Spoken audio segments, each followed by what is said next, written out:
নমো ভগবতে বাসুদেবায়। আজকের বিষয়টি গুরুত্বপূর্ণ হতে চলেছে মীন রাশি বা মীন লগ্নের জাতক জাতিকাদের ক্ষেত্রে। নক্ষত্রের ফল জুন 2026, তার সঙ্গে সঙ্গে বোনাস এবং বাংলার জ্যৈষ্ঠ এবং আষাঢ় মাস, এই দুটি মাস মিলে ইংরেজির কিন্তু জুন মাস। যেহেতু জ্যৈষ্ঠ মাস নির্দেশ করে বিশ্বরাশি, এর অধিপতি গ্রহ শুক্র, এবং আষাঢ় মাস যা নির্দেশ করে মিথুন রাশি, এর অধিপতি গ্রহ বুধ। তাহলে এই বুধ এবং শুক্রের প্রভাব এই জুন মাসে কিছু না কিছু পড়তে চলেছে।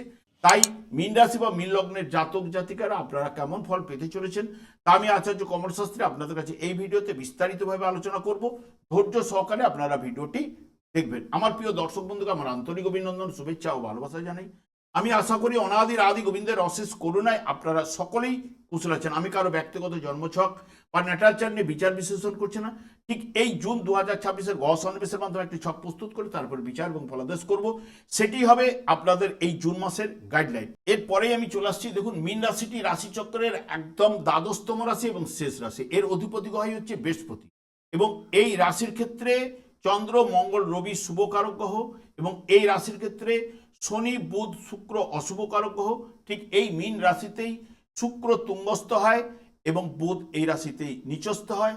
এবং এই রাশিটি তিনটি নক্ষত্র রয়েছে, যেটি পূর্ব ভাদ্রপদ নক্ষত্র, উত্তর ভাদ্রপদ নক্ষত্র এবং রেবতী নক্ষত্র। আমি আচার্য কমল শাস্ত্রী প্রত্যেক বুধবার এবং শুক্রবার সন্ধ্যা 8:30 এই ইউটিউব চ্যানেলে লাইভ অনুষ্ঠান করে থাকি। ঠিক ওই সময় আমাকে ফোন করলে আপনারা নিজেদের ভাগ্য বিষয়ে জানতে পারবেন। তাছাড়া বিভিন্ন ধরনের ভিডিও আপলোড করে থাকি। সেগুলি পাওয়ার জন্য আমার চ্যানেলকে সাবস্ক্রাইব করে বেল আইকনে ক্লিক করে রাখুন। যখন আমি লাইভ অনুষ্ঠান বা যে কোনো ভিডিও আপলোড করলে আপনাদের নোটিফিকেশন পৌঁছে যাবে। দেখুন, প্রথমেই রয়েছে পূর্ব ভাদ্রপদ নক্ষত্র, এবং এর অধিপতি গ্রহ হচ্ছে বৃহস্পতি। এবং পূর্ব ভাদ্রপদ নক্ষত্রে যে সকল জাতক জাতিকারা জন্মগ্রহণ করেন, বৃহস্পতির বিংশোত্তরী মহাদশায় তাদের জন্ম হয়ে থাকে। মীন রাশির পূর্ব ভাদ্রপদ নক্ষত্রটি ঠিক 0 ডিগ্রি থেকে 3 ডিগ্রি 20 পর্যন্ত বিস্তৃত। এই জুন 2026-এ পূর্ব ভাদ্রপদ নক্ষত্রের জাতক জাতিকাদের জন্য সময়টি অত্যন্ত শুভ এবং আধ্যাত্মিক ও ভাগ্য উন্নতির বার্তা কিন্তু নিয়ে আসবে। কর্মজীবনে আপনার সৃজনশীলতা ও বুদ্ধিমত্তার বিকাশ ঘটবে। উচ্চস্থ বৃহস্পতির কৃপায় চাকুরিতে পদোন্নতি, বদলির সম্ভাবনা, বেতন বৃদ্ধির প্রবল সম্ভাবনাও কিন্তু বৃদ্ধি ঘটাবে। এবং বর্তমানে যারা নতুন ব্যবসা শুরু করতে চান বা ব্যবসায় বড় চুক্তি করতে চান, তাদের জন্য অত্যন্ত লাভজনক কিন্তু হতে চলেছে। এবং অর্থনৈতিক দিক দিয়ে উন্নতি আসবে, আয়ের নতুন উৎস কিন্তু তৈরি হবে। বিরাট সাফল্যের ইঙ্গিত কিন্তু আপনাদের প্রদান করতে পারে, এবং বকেয়া পাওনা আপনি অর্থ ফেরত পেতে পারেন। তবে ধর্মীয় কাজে পরিবারের কারণে আপনার আর্থিক ব্যয় কিন্তু ঘটবে। ছাত্র ছাত্রীদের জন্য এই সময়টি সুবর্ণ সুযোগ কিন্তু প্রদান করবে। আপনার একাগ্রতা, স্মৃতিশক্তি প্রদান করবে। উচ্চশিক্ষা, গবেষণামূলক কাজকর্মে, প্রতিযোগিতামূলক পরীক্ষায় ভালো সফলতা কিন্তু এনে দেবে। প্রেমে রোমান্স, দাম্পত্য জীবনে আনন্দ, নিবিড় ভালোবাসা প্রদান করবে। বিবাহের অবিবাহিতদের জন্য বিবাহের যোগও কিন্তু প্রদান করবে। রোগ প্রতিরোধ করার ক্ষমতা বাড়িয়ে তুলবে। এবং এরপরেই রয়েছে উত্তর ভাদ্রপদ নক্ষত্রটি। এই নক্ষত্রের অধিপতি গ্রহ হচ্ছে শনিদেব, এবং উত্তর ভাদ্রপদ নক্ষত্রে যে সকল জাতক জাতিকারা জন্মগ্রহণ করেন, শনির বিংশোত্তরী মহাদশায় তাদের জন্ম হয়ে থাকে। ঠিক মীন রাশির উত্তর ভাদ্রপদ নক্ষত্রটি 3 ডিগ্রি 20 থেকে 16 ডিগ্রি 40 পর্যন্ত বিস্তৃত। উত্তর ভাদ্রপদ নক্ষত্রে জাতক জাতিকাদের জন্য মিশ্র প্রভাব কিন্তু ফেলবে, এবং মানসিক চাপও কিন্তু বাড়বে। কর্মক্ষেত্রে কাজের চাপও বাড়বে। সহকর্মীদের সঙ্গে মতান্তর ঘটার সম্ভাবনা। ব্যবসা বাণিজ্যে 15ই জুনের পর লাভের পরিমাণ কিন্তু বাড়বে। নতুন কোনো বিনিয়োগ বা ব্যবসা শুরু করার জন্য শুভ সময় কিন্তু প্রদান করবে। তবে বৃহস্পতির দৃষ্টির কারণে অর্থনৈতিকের দিক দিয়ে নতুন পথ কিন্তু খুলতে পারে। আর্থিক স্থিতিশীলতা আসবে। পারিবারিক দায়িত্ব আপনার কাঁধে আসবে।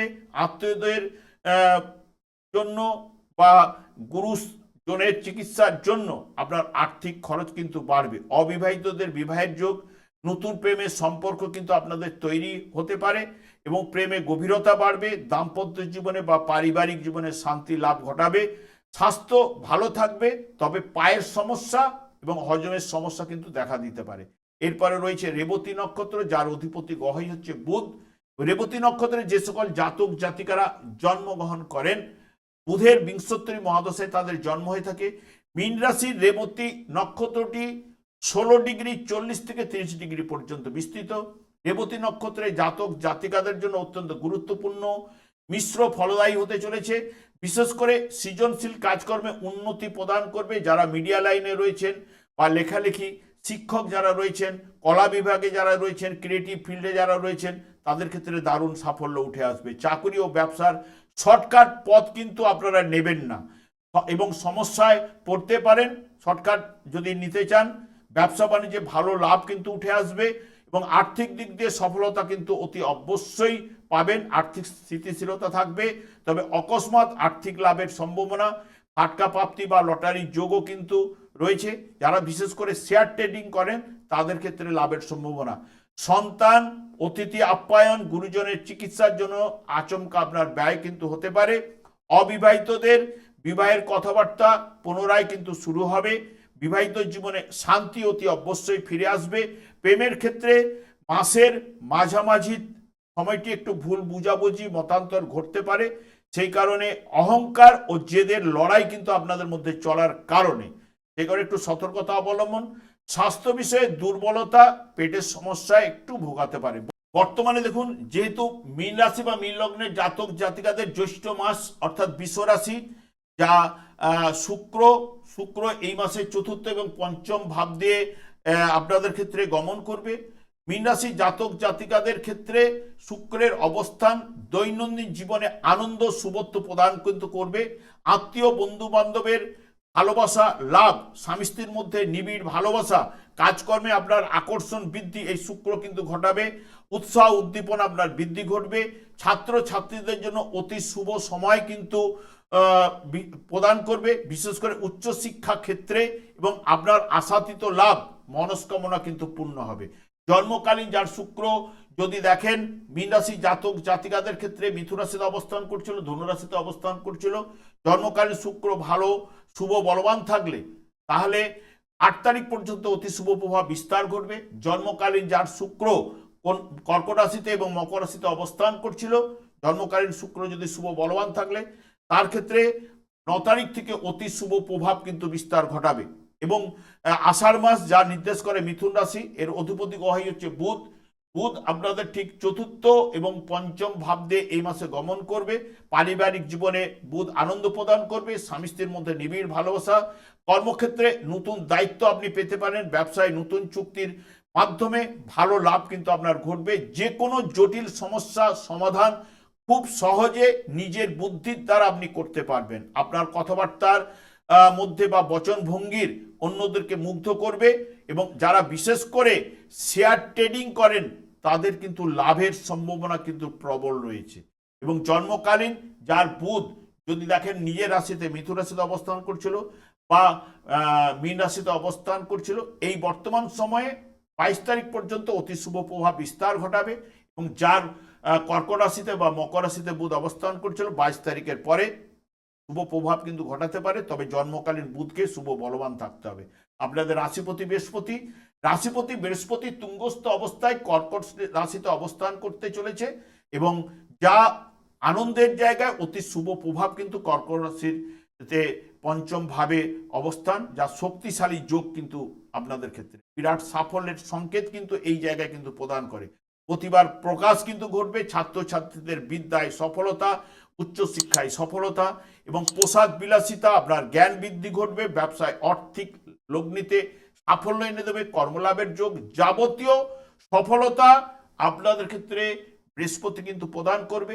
জন্মকালীন যার বৃহস্পতি বিশেষ করে কর্কট রাশিতে অবস্থান করছিল এবং বিশেষ করে যার অবস্থান করছিল বৃশ্চিক রাশিতে এবং যার জন্মকালীন অবস্থান করছিল মীন রাশিতে, তার ক্ষেত্রে অতি শুভ প্রভাব মীন রাশি জাতক জাতিকারা পাবেন।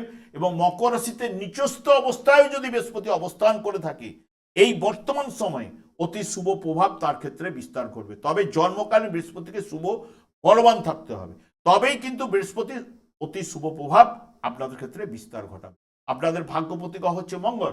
সেই মঙ্গল অর্থভাবে 20 তারিখ পর্যন্ত অবস্থান করবে, যা নিজের রাশিতে হঠাৎ অর্থপ্রাপ্তির যোগও কিন্তু প্রদান করতে পারে। পৈতৃক সম্পত্তি থেকে আপনি লাভবান হতে পারেন, যেহেতু ভাগ্যপতি গ্রহ কথাবার্তার মধ্যে আপনার উগ্রতা দেখা দিতে পারে, তবে আপনাকে সতর্কতা অবলম্বন করতে হবে। আপনার সাহস পরাক্রম যা যোগাযোগ ক্ষেত্রকে আপনাকে বাড়িয়ে তুলবে, আপনার আত্মবিশ্বাস কিন্তু তুঙ্গে নিয়ে আসবে। শত্রুকে আপনি সহজেই শত্রুর সঙ্গে মোকাবিলা করতে পারবেন এবং বিশেষ করে ভাগ্য উন্নতিও প্রদান করবে। কর্মক্ষেত্রে আপনার কাজের গতি বাড়িয়ে দেবে। নতুন কোনো প্রজেক্ট, বড় দায়িত্ব নিজের কাঁধে আপনি নিতে দ্বিধা কিন্তু করবেন না। এবং সব থেকে বিশেষ করে আপনাদের রাশিপতি আনন্দের জায়গায় অবস্থান করছে, সেই কারণে আপনাদের এখন থেকে বিরাট সাফল্যের সংকেত কিন্তু প্রদান করবে। হ্যাঁ, রাশিভাবে শনিদেব অবস্থান করছে, তবে শনিদেবও যেহেতু বৃহস্পতির দৃষ্টি শনিদেবের উপর থাকার কারণে শনিদেবেরও যে 7.5 প্রভাব কিন্তু হ্রাস কিন্তু ঘটাবে বৃহস্পতি, কারণ শনির সঙ্গে বৃহস্পতির সম্পর্ক ভালো। তবে জন্মকালীন শনি এবং বৃহস্পতিকে শুভ বলবান থাকলে অতি শুভ প্রভাবগুলো বিস্তার ঘটাবে। এই যে মঙ্গল, যার জন্মকালীন যদি দেখেন যে আপনাদের বিশেষ করে নিচস্থ অবস্থায় অবস্থান করছিল, বা নিজের রাশিতে আপনার ভাগ্যভাবে অবস্থান করছিল, বা অষ্টম ভাবে তুলা রাশিতে অবস্থান করছিল, তবে জন্মকালীন মঙ্গলকে যদি শুভ বলবান থাকলে এই মাসের 21 তারিখ পর্যন্ত অতি শুভ প্রভাব বিস্তার ঘটাবে, এইটুকু জোর দিয়ে বলতে পারি। তবে আমি বারবার একটা কথাই বলি, কারণ আপনাদের শনির 7.5 চললেও শনিদেবকেই সন্তুষ্ট করার কথা বলি, কারণ কলিযুগটি শনি এবং রাহুর দ্বারাই পরিচালিত। ভাগ্যবিধাতা শনিদেবের উপরেই কিন্তু কর্মফল প্রদান, দণ্ডদান ন্যস্তভার করে রেখে। সেই কারণে এবং আমাদের যে 4টি যুগ রয়েছে, 4টি যুগে 4টি যুগধর্ম রয়েছে। কলিযুগের যুগধর্ম হরে কৃষ্ণ মহামন্ত্র, এই মহামন্ত্র জপ করলে আপনার জীবন বদলাবেই। এইটুকু যদি আপনার যতই 7.5 চলুক, যাই চলুক, আপনার দেখবেন শুধু শনিদেব একাই সন্তুষ্ট হবে না, অন্যান্য গ্রহগুলো আপনাকে সাপোর্ট করবে। এইটুকু জোর দিয়ে বলতে পারি। দিনান্তে অন্তত হরে কৃষ্ণ মহামন্ত্র জপ করুন। গীতার একটি শ্লোক পাঠ করার আপনি গীতার একটি শ্লোক পাঠ করার চেষ্টা করুন। যাদের দীর্ঘ সময় রয়েছে ভাগবত নিয়ে আলোচনা করুন। আপনার এই যে শনির 7.5 অশুভ প্রভাব হ্রাস বৃদ্ধি করবে। আমি আর দীর্ঘায়িত না করে, আমি আচার্য কমল শাস্ত্রী প্রত্যেক বুধবার এবং শুক্রবার সন্ধ্যা 8:30 এই ইউটিউব চ্যানেলে লাইভ অনুষ্ঠান করে থাকি। ঠিক ওই সময় আমাকে ফোন করলে আপনারা নিজেদের ভাগ্য বিষয়ে জানতে পারবেন। তাছাড়া বিভিন্ন ধরনের ভিডিও আপলোড করে থাকি, সেগুলি পাওয়ার জন্য আমার চ্যানেলকে সাবস্ক্রাইব করে বেল আইকনে ক্লিক করে রাখুন। যখন আমি লাইভ অনুষ্ঠান বা যে কোনো ভিডিও আপলোড করলে আপনাদের নোটিফিকেশন পৌঁছে যাবে। আমি অনাদির আদি গোবিন্দের প্রার্থনা করি আপনারা ভালো থাকুন, সুস্থ থাকুন, আনন্দে থাকুন। আজ এই পর্যন্ত, পরে ভিডিও দেখা হচ্ছে। নমস্কার।